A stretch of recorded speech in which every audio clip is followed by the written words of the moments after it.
nada más honorable en el ser humano que arrepentirse. Y la palabra arrepentimiento significa reconocer nuestra condición, cómo estamos. La palabra que se usa para arrepentimiento es la palabra metanoia. Y la palabra metanoia significa cambia tu manera de pensar para que así puedas cambiar tu manera de vivir. Es una expresión y fue lo primero que el Señor dijo. Pero acá dice que en el arrepentimiento y la calma. ¿Cuántos muchas veces nos desesperamos ante diferentes circunstancias? Ante la misma vida, ¿verdad? Pues dice, en el arrepentimiento y la calma está vuestra salvación. Y no solamente la salvación de nuestras almas, amén, sino también la salvación de las circunstancias. Si hay algo que nosotros tenemos que aprender es a reconocer. Diga conmigo, reconocer.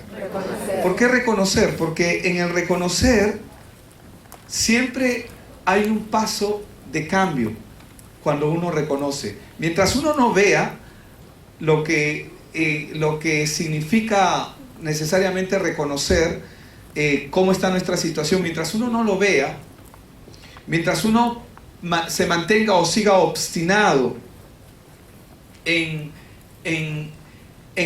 caminar de una manera sin reconocer cómo estamos, no se van a producir cambios. Y acá dice, en el arrepentimiento y la calma está vuestra salvación. En la calma, ¿verdad? También en la calma. Y dice, en la serenidad, a veces es necesario tomar aire. A ver, ¿por qué no toma aire un ratito?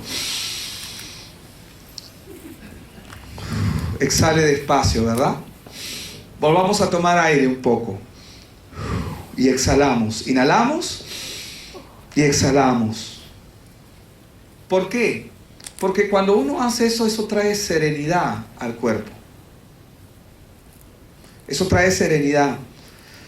Dice, en la serenidad y la confianza está vuestra fuerza. Tenemos que estar serenos y confiados. Porque cuando estamos serenos y confiados, Dios va a traer lo que Él quiere. Amén. Entonces, ¿por qué esta palabra en esta mañana? Porque es palabra de Dios, número uno. Y número dos, porque hay cosas que aún tenemos que seguir solucionando en nuestras vidas. Amén. Todos los días tenemos que seguir solucionando cosas en nuestra vida. Porque la palabra de Dios nos enseña que el que empezó la buena obra, Él la va a perfeccionar. Amén. Buenos días otra vez. Permítame presentarme. Mi nombre es Billy Soberón. Sé que la mayoría de ustedes me conocen. Pero si hay alguien que viene por la primera vez, queremos saludarle. Queremos decirle que sea usted bienvenido. Este es un tiempo muy especial. No solamente porque nos reunimos aquí para alabar al Señor, sino que es un tiempo especial porque venimos a escuchar la palabra de Dios. Y cuando uno escucha la palabra de Dios, algo ocurre en la vida de la gente. Algo ocurre. Siempre nuestra oración es que cuando escuchamos esta palabra, oramos para que esta palabra no sea arrebatada, no sea robada. Para que esta palabra no caiga al suelo. La Biblia, cuando nos habla acerca de la palabra de Dios, dice que es como una semilla. Y el diablo sabe que la palabra es como una semilla que va a dar su fruto y crece cuando está plantada en el corazón. Pero algo que nosotros tenemos que ver también es que la palabra de Dios, como semilla, Satanás siempre quiere no solamente robarla, sino que además de robar la palabra, lo que Satanás siempre va a querer hacer es pisotearla. Va a querer pormenorizarla. No va a querer que el hombre esté atento y escuche esa palabra. No quiere. Satanás siempre va a tratar de evitar eso. Entonces, lo que nosotros tenemos que en ese tiempo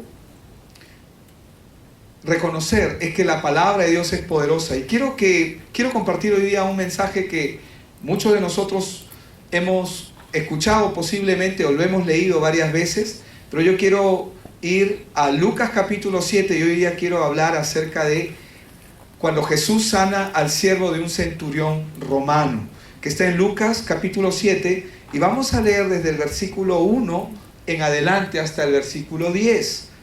Si bien es cierto, los versos centrales que están ahí es que y Jesús fue con ellos, dice, ¿verdad? Y Jesús dice, fue con ellos, pero cuando ya no estaban lejos de la casa, el centurión envió a él unos amigos diciéndole, Señor, no te molestes, no soy digno. Esa no es la diapositiva que te di, ¿o sí? Ah, ya, ya. Ok, entonces voy a ir a la diapositiva que tengo acá. Sí, con la Biblia. Amén. Jesús fue con ellos, dice, verso 6, pero cuando ya no estaban lejos de la casa, el centurión envió a él unos amigos diciéndole, Señor, no te molestes, pues no soy digno de que entres bajo mi techo, dice, por lo que ni aún me tuve por digno de ir a ti, pero di la palabra, dice, por lo que ni aún me tuve, o sea, hablando del centurión, ¿no? Él mismo, ¿no? Ni aún me tuve por digno de ir a ti, pero di la palabra y mi siervo será sanado. Esta porción de la palabra es muy hermosa. ¿Por qué? Porque nos habla acerca de algo que el Señor está haciendo.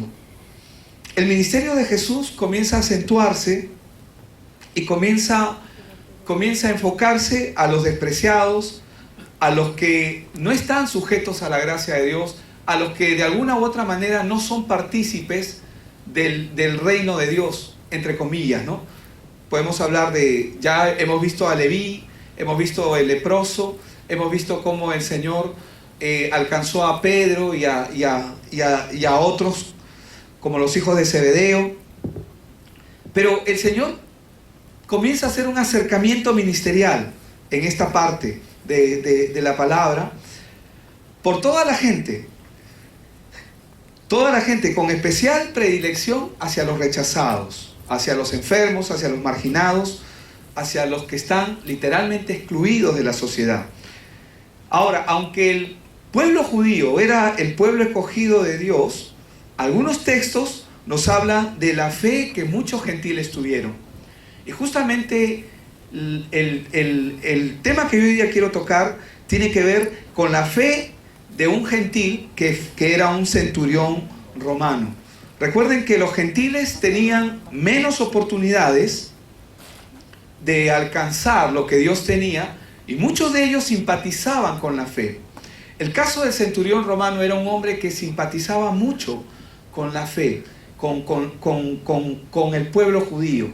Vamos a leer el texto desde el verso 1 en Lucas 7, dice: después que terminó todas sus palabras al pueblo que lo oía, entró en Capernaum. Es decir, Cristo entró a Capernaum, el Señor Jesús, nuestro Señor. Y el siervo, dice, de un centurión, a quien éste quería mucho, dice, estaba enfermo y a punto de morir. El siervo de este centurión estaba enfermo y a punto de morir. Cuando el centurión oyó hablar de Jesús, le envió unos ancianos de los judíos rogándole que viniera y que sanara a su siervo. Ellos se acercaron a Jesús y le rogaron con solicitud diciéndole: es digno de que le concedas esto. O sea, estos hombres se acercaron al Señor Jesús para decirle: es digno de que le concedas esto a este hombre, porque ama nuestra nación y nos edificó una sinagoga. Eso es lo externo que vemos, ¿verdad? Lo externo que nosotros vemos es que ellos interpretaban que él amaba a la nación, porque ciertamente era así, pero les construyó una sinagoga. Verso 6, Jesús fue con ellos, pero cuando ya no estaban lejos de la casa, el centurión envió a él unos amigos diciéndole: Señor, no te molestes. O sea, ya el Señor Jesús estaba dirigiéndose a la casa, y antes que lleguen a la casa, estaban cerca, y él se acerca diciéndole: Señor, no te molestes, pues no soy digno de que entres bajo mi techo, por lo que ni aún me tuve por digno de ir a ti. ¿Cómo se sentía este hombre? Dice, él mismo no se sentía digno de ir hacia Jesús. Bendito, ¿no? Gracias, Señor. Pero di la palabra y mi siervo será sanado. Pues también dice: yo soy hombre puesto bajo autoridad y tengo soldados bajo mis órdenes y digo a este ve y va y al otro ven y viene.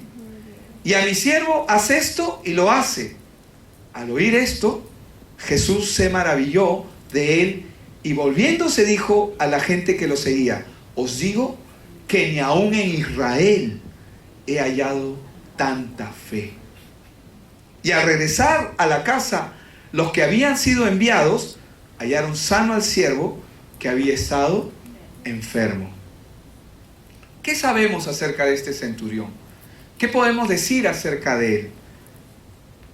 Sabemos que pertenecía al ejército romano. La palabra centurión viene de 100, ¿verdad? Un centurión romano tenía por lo general una cuadrilla de soldados. Por lo menos eran 80. Aunque le llama centurión, pero por lo menos eran 80 soldados los que este hombre tenía a su cargo. Pero lo interesante es que la Biblia registra, y por lo que vemos en la Escritura, por lo que acabamos de escuchar en la lectura, la Biblia nos muestra de que este era un hombre importante. Era un hombre importante.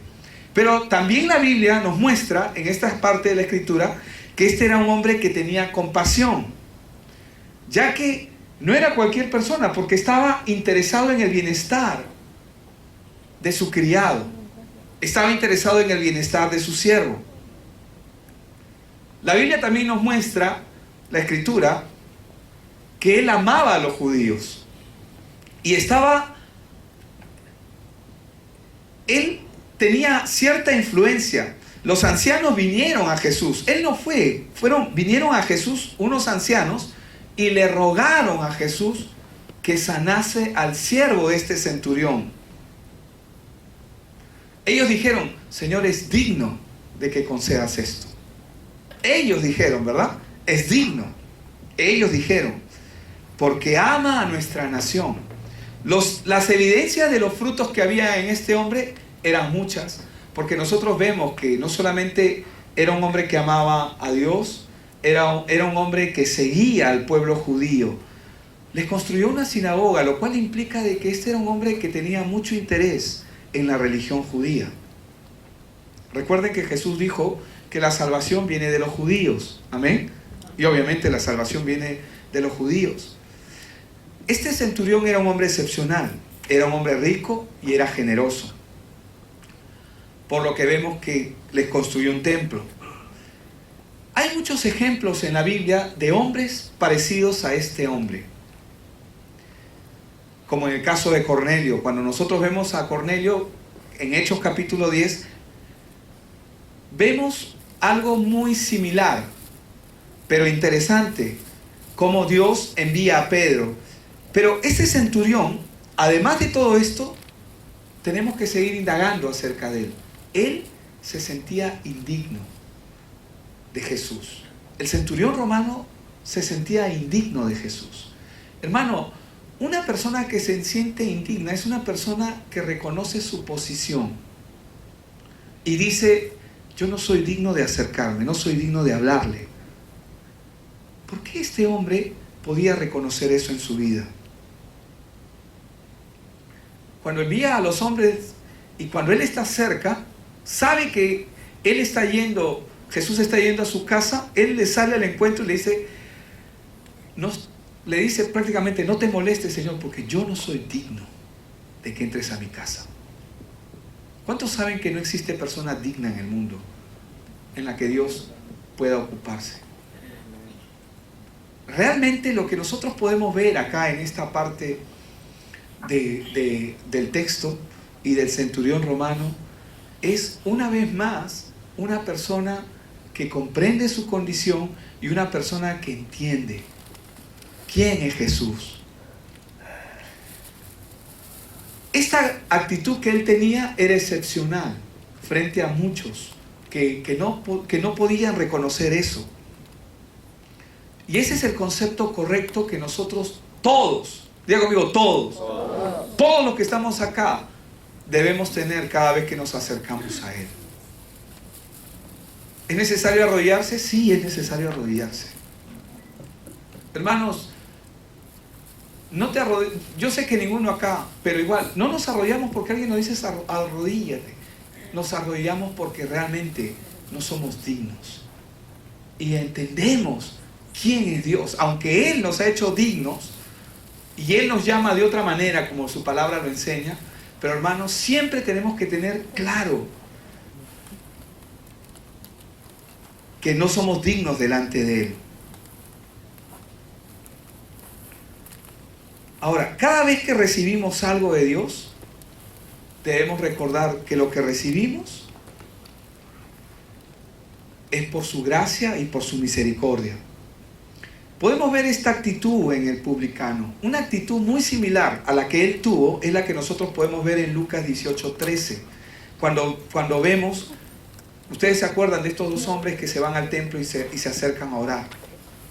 Y este publicano, el publicano agarra y dice en Lucas 18:13, estando lejos, dice que no quería ni aún alzar los ojos al cielo, sino que se golpeaba el pecho diciendo, sé propicio a mí, pecador.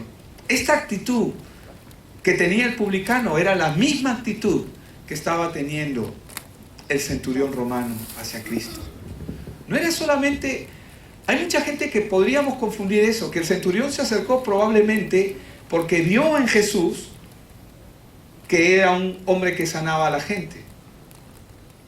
Y mucha gente podría pensar de que se acercan a él para recibir algo de él, recibir la sanidad.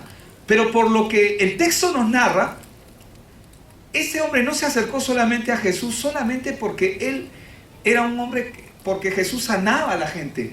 Él no se acercó a Dios solamente porque sanaba a la gente, sino que él pudo ver algo diferente en él. Recordemos algo. Este hombre, este centurión romano, no dice acá la escritura, porque lo identifica como un centurión romano, pero de alguna manera adoptó la religión judía. Construyó una sinagoga. Construyó una sinagoga, un lugar especial para adorar al Señor. O un lugar donde se disertaba la palabra de Dios, donde se leía la escritura.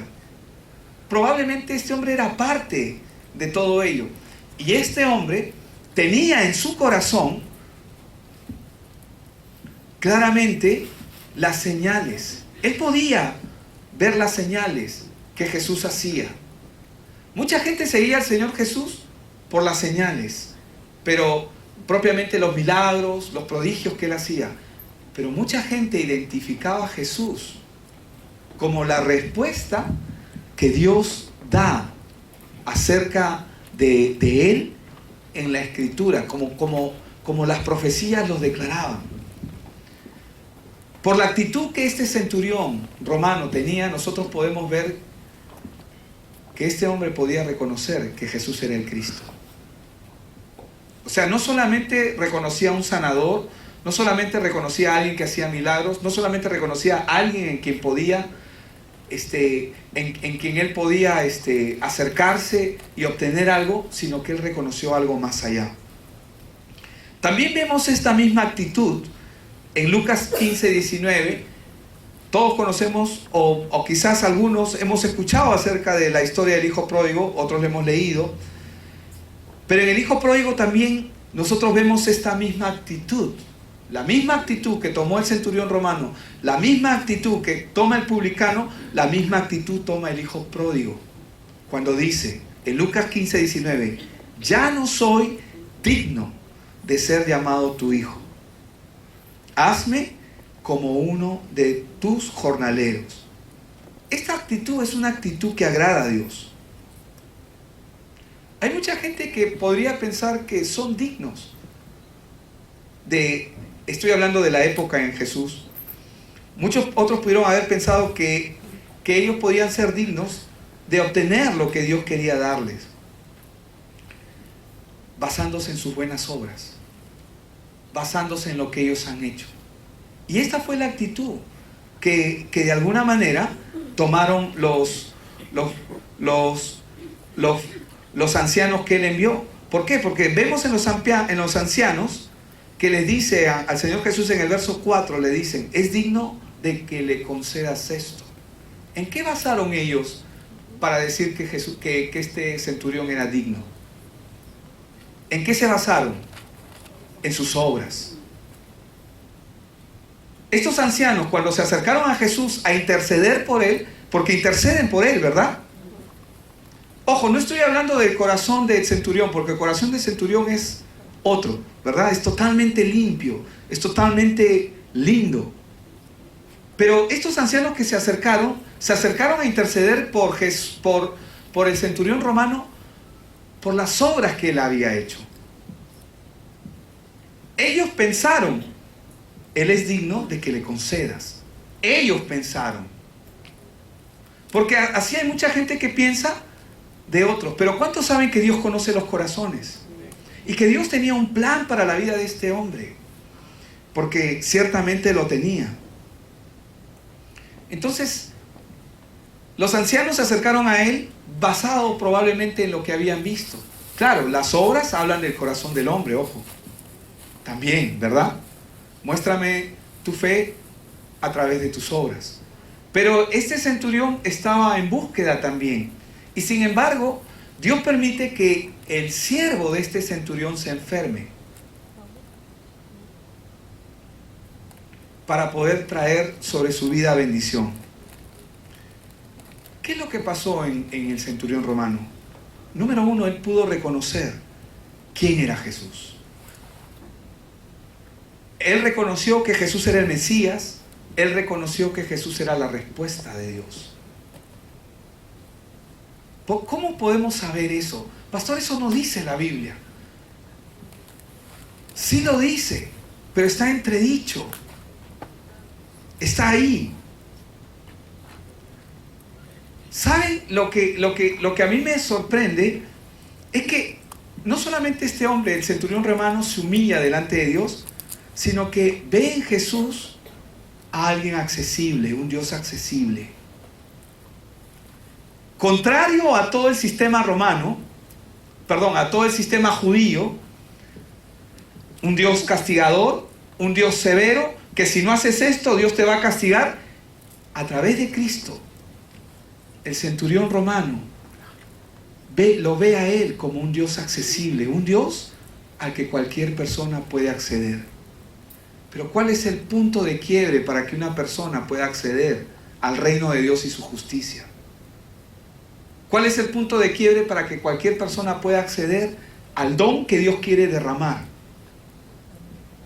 Porque Dios quiere derramar su gloria, amén. Él quiere derramarse, Él quiere traer bendición sobre la vida de la persona. Él quiere traer bendición sobre la vida de la gente. Él quiere darse de lleno. ¿Cuántos creen que es así? Amén. Amén. Hermanos, Él quiere darse de lleno. Es como darte un abrazo a todo dar. Qué rico, un abrazo como de oso, ¿verdad? A todo dar. Él quiere darse de lleno. Él quiere darse con liberalidad. Y el centurión, ¿qué cosa lo frenó para no ir personalmente hacia él? Que no era judío. No era judío. No era judío. Era un centurión romano. Y el sistema lo tenía apartado. Por lo tanto, él no podía ser parte. Está como la mujer sirofenicia. Señor, hijo de David, ten misericordia de mí. ¿Se acuerdan? Bueno, si no se acuerdan se los cuento. Una mujer sirofenicia que no era judía, pero que le decía, Señor, hijo de David, ten misericordia de mí. Ella hablaba como judía, aparentaba ser judía, porque le estaba hablando como reconociendo a Dios. Reconozco quién eres, sé quién eres, sé que eres la descendencia de David, sé que eres la promesa que Dios ha dado para resolver el problema de la humanidad, y ahora yo vengo a ti, hijo de David. Quería pasar desapercibida. No podía pasar desapercibida, porque nadie que reconozca quién es Dios y nadie que reconozca quién es Cristo Jesús puede pasar desapercibido. Porque Dios sí o sí te va a responder tu oración, porque tú reconoces quién es Cristo. Y cuando la persona entiende y reconoce quién es Jesús, vas a recibir sí o sí respuesta. Es imposible no recibir respuesta de parte de Dios de alguien que reconoce primero su condición. La condición del centurión romano es que por el sistema él estaba apartado. Él no podía ser parte de. Por eso, ¿qué hizo? Mandó a otros que sí eran judíos para que intercedan por él, para que el siervo de este hombre sea sanado. ¿Qué vio el centurión? Vio un Dios accesible. Hermanos, hay mucha gente. Dios es un Dios accesible, amén.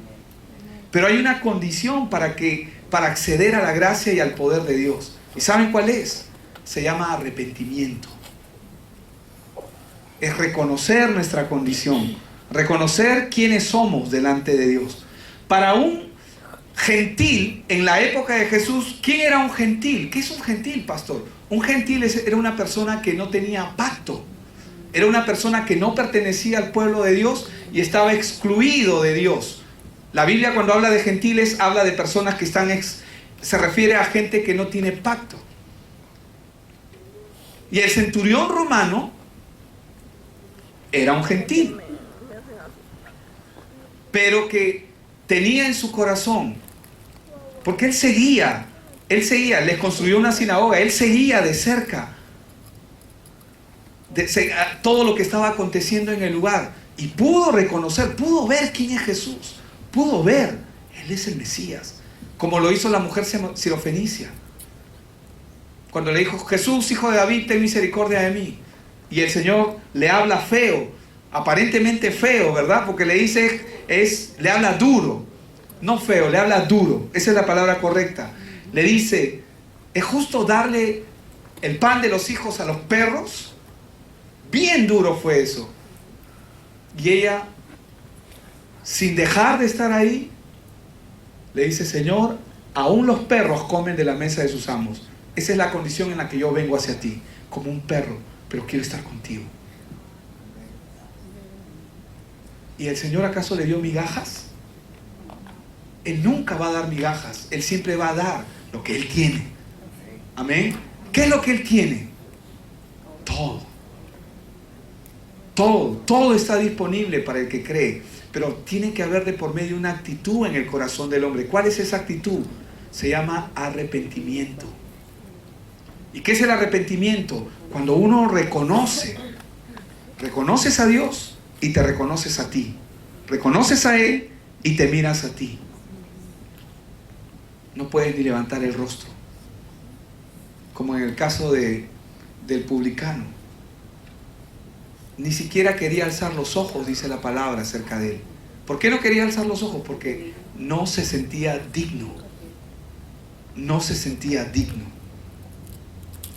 El hombre que no entiende y cree esto, no va a poder recibir nada de Jesús. Muchos queremos venir delante del Señor Jesús a pedir cosas, y no está mal, Dios quiere darnos. La bendición es algo que va a perseguir a los creyentes, pero el creyente tiene que entender que mi bendición es Cristo, no es lo que Él me puede dar, es Él mismo. Él lo es todo, Él es mi bendición. Con Él lo tengo todo, sin Él no tengo nada. No importa, puedo tener 10 millones de dólares a la derecha y 100 millones de dólares a la izquierda, pero sin Cristo no me sirve de nada. Porque la vida de esa persona, con todo el dinero, con todos los logros o con todas las cosas que tenga, va a seguir siendo miserable.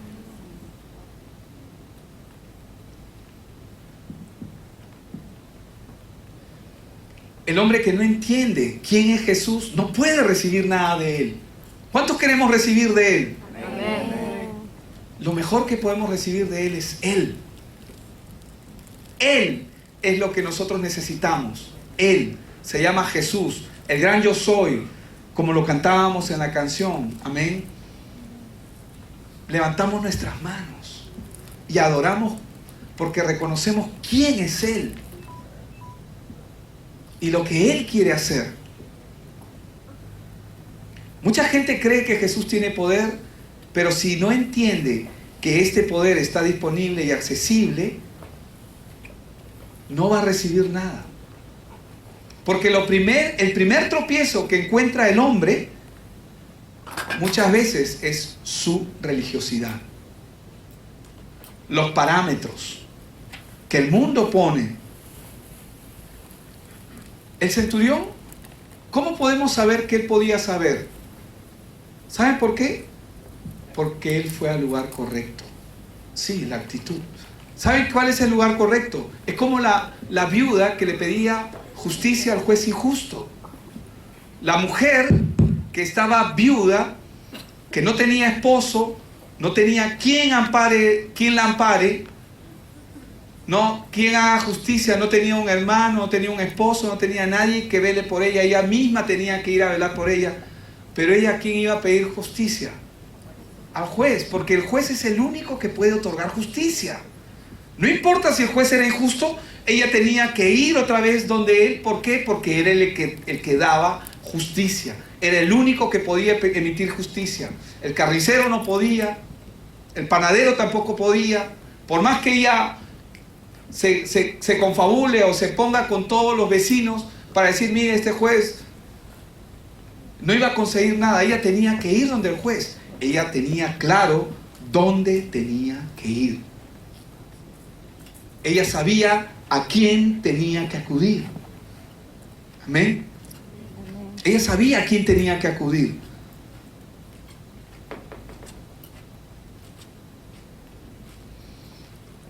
Es exactamente igual con el centurión romano. Él sabía a quién tenía que ir. Él sabía quién podía ayudarlo. No era casualidad, no solamente, porque a veces mucha gente miraba a Jesús por las obras y mucha gente lo seguía a Jesús por lo que él podía dar o lo que él les daba de comer, los sanaba, los ayudaba, porque ese es el corazón de Dios. Pero el centurión tenía claramente en su corazón quién podía ayudarlo. El centurión fue al lugar correcto. ¿Cuál fue el lugar correcto? Fue a Jesús. ¿Por qué? Porque en ningún otro hay salvación. La Biblia dice claramente que no hay otro nombre debajo del cielo en el cual el hombre pueda alcanzar salvación. En ningún otro hay salvación. Él fue al lugar correcto. Hay mucha gente que conoce cuál es el lugar correcto, pero va al lugar correcto con la actitud equivocada. Por eso es indispensable que reconozcamos que Cristo está a la puerta y llama. Él está cerca y quiere ayudarnos, amén. Él nos invita. Él se dio cuenta que Jesús era accesible. Cuando nosotros vemos en la actitud del hijo pródigo, nuevamente, el hijo pródigo tenía que creer que el padre lo iba a recibir. Conocía a su padre, sabía que su padre era un padre bueno. Y él tenía que creer que su padre lo recibiría. Sabemos que fue así.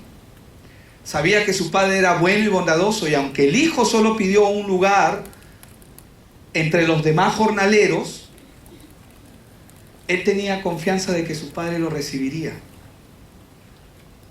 ¿Qué significa eso? Que el hijo pródigo sabía que él podía regresar a casa. Y esto es algo muy importante, porque mucha gente que se aparta muchas veces de los caminos del Señor, se dice que es muy duro para regresar, porque la Biblia dice, ¿no?, que cuando la casa está limpia y vacía, y el demonio que estaba ahí antes liderando en esa casa, dice que regresa de tiempo en tiempo a ver cómo está la casa, y si ve que la casa está vacía, ya no comete el mismo error, no se mete solo, sino que llama a 7 peores que él, y con los 7 se atrincheran en esa casa. Pero hermanos, Jesús es el Señor. Él es Dios. Y no importa la condición en la que mucha gente pueda estar, si vas con la actitud correcta delante de Él, tienen que salir de ese lugar. Él siempre está llano, disponible, accesible. Amén. Amén. Él está accesible. Dios está accesible a la vida de nosotros. El hijo pródigo sabía que podía regresar a su casa. Puede regresar a casa. ¿Amén? El hombre puede regresar a su casa. Porque el Padre siempre va a estar esperando. ¿Cómo lo sé? ¿Cómo lo sabemos? Porque tienes vida. Y mientras tengas vida es por causa del Evangelio. Porque si el diablo quisiera destruir a esa persona, y Dios le permitiría ya que se muera. Pero no. Mientras tenga vida, el Padre está accesible. La salvación es aquí, en esta tierra. La oportunidad está aquí, en esta tierra. Es importante que prediquemos este mensaje siempre. Porque hay gente que se siente indigna. Y una de las cosas que el enemigo hace es engañar, mentir, hacer pensar que la gente le dice: tú no eres digno, no seas hipócrita, no seas mentiroso. No importa si vienes arrastrándote, pero ven a los pies del Señor. Amén. Quiébrate delante de Él. Y lo vemos. Vemos esto reforzado en la palabra cuando vemos Mateo 11:28. ¿Qué dice Mateo 11:28 al 30? Venid a mí todos los que estáis trabajados y cargados. No habla de tu condición, no hace una excepción. No, si tú ya estuviste, no, tú no vengas. No dice eso. Está hablando a todos. Venid a mí, todos. Diga conmigo, todos. Otra vez, todos. No importa la condición ni la situación de la persona. Él dice: venid a mí todos los que estáis trabajados y cargados, y yo os haré descansar. Llevad mi yugo, dice, sobre vosotros, y aprended de mí, que soy manso y humilde de corazón, y hallaréis descanso para vuestras almas. Porque mi yugo es fácil y ligera mi carga. Exacto. Entonces, Apocalipsis 3:20 dice: yo estoy a la puerta y llamo. Si alguno oye mi voz, y otra vez, si alguno oye mi voz y abre la puerta de su corazón, no dice ahí de su corazón, pero si abre la puerta, entraré a él y cenaré con él y él conmigo. La misericordia, la gracia, el poder, toda la majestad de Dios disponible siempre para la vida del creyente. Estos textos lo único que hacen es recordarnos que Jesús siempre está accesible, pero hay que venir con la actitud correcta delante de Él. El centurión nos revela que él entendía la cuestión de autoridad. ¿Por qué? Porque vemos que él sabía cómo funcionaba. Y ahí nosotros podemos ver cómo él podía ver a Jesús. Él no lo miraba como mucha gente miraba, como las multitudes miraban a Jesús. Él miraba a Jesús con otros ojos, totalmente diferentes. Vemos cuando dice: porque también yo soy hombre puesto bajo autoridad. Dice: y tengo soldados bajo mis órdenes. Y digo a este: ve y va, y al otro: ven y viene, y a mi siervo: haz esto, y lo hace. Él sabía que Jesús podía hacer lo que él estaba pidiendo. Amén. Si no, no hubiera venido a él. Cuando uno va a alguien a pedir algo, vas a ese alguien a pedir algo porque sabes que ese alguien lo tiene y puede ayudarte. Jesús tenía la autoridad para hacerlo. Él comprendió la cuestión de autoridad y la reconoció cuando la vio. Reconoció que si él mismo, un oficial del ejército romano, tenía autoridad eficaz, ¿cuánto más autoridad tenía Jesús como Señor? Ahora, lo más importante de este pasaje es que observar que el centurión romano tenía fe en la palabra de Jesús. Ahí es donde se revela todo. Amén. ¿Qué le dijo él? Pero di la palabra y mi siervo será sano.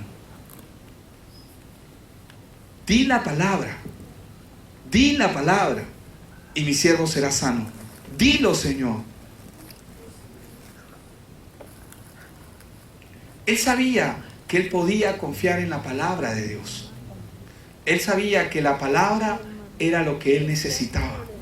Y ahí nosotros podemos ver revelado, ¿no?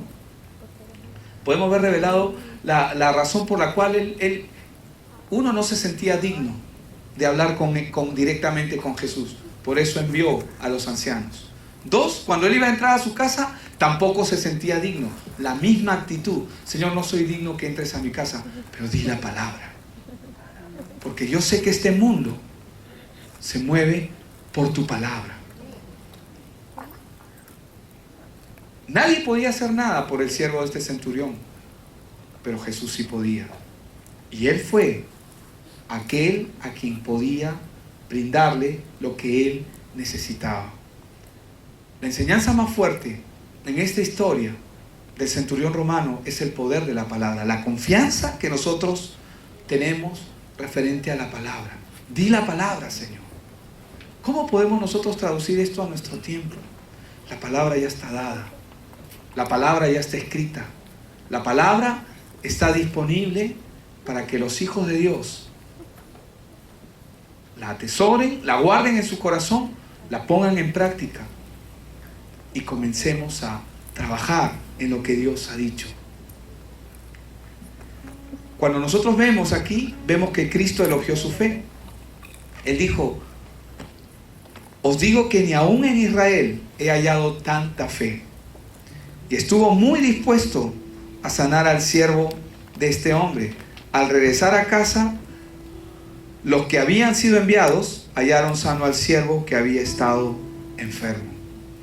Eso lo podemos ver en el texto. Pero ¿cuál es la palabra para nosotros en esta mañana? ¿Cuál es la enseñanza que Dios quiere darnos? Hermanos, podemos sacar muchas enseñanzas, pero algo que a mí me sorprende es que la accesibilidad de Dios ante el corazón del hombre. El sistema, por lo general, excluye a la gente. No, dice, tú no calzas con esto, tú no entras aquí. No, tú no. Tú sí, tú no, tú sí, tú no. Pero vemos que en el reino de Dios la cosa se mueve diferente. Porque solamente es para el que cree. Cuando tú crees, entiendes quién es Jesús y lo puedes mirar tal cual como lo miró el centurión romano, tal cual como lo miró la mujer sirofenicia, pidiendo: Señor, ten misericordia de mí. Y fue incisiva, fue insistente, como la viuda que le pedía justicia al juez, sabiendo a quién debía de ir, pero siempre con una actitud en el corazón, siempre con una actitud. ¿Cuál es esa actitud a la que Dios llama? Se llama arrepentimiento. Hermanos, mucha gente no está recibiendo lo que espera de parte de Dios o parte del plan de Dios por una sencilla razón. Porque algunos aún en su corazón no han trabajado esa área. Tenemos que trabajar esa área, amén. Tenemos que permitir que Dios trabaje en nuestras vidas y tenemos siempre que tener una actitud delante de Él, la actitud correcta, porque en la palabra está todo, amén.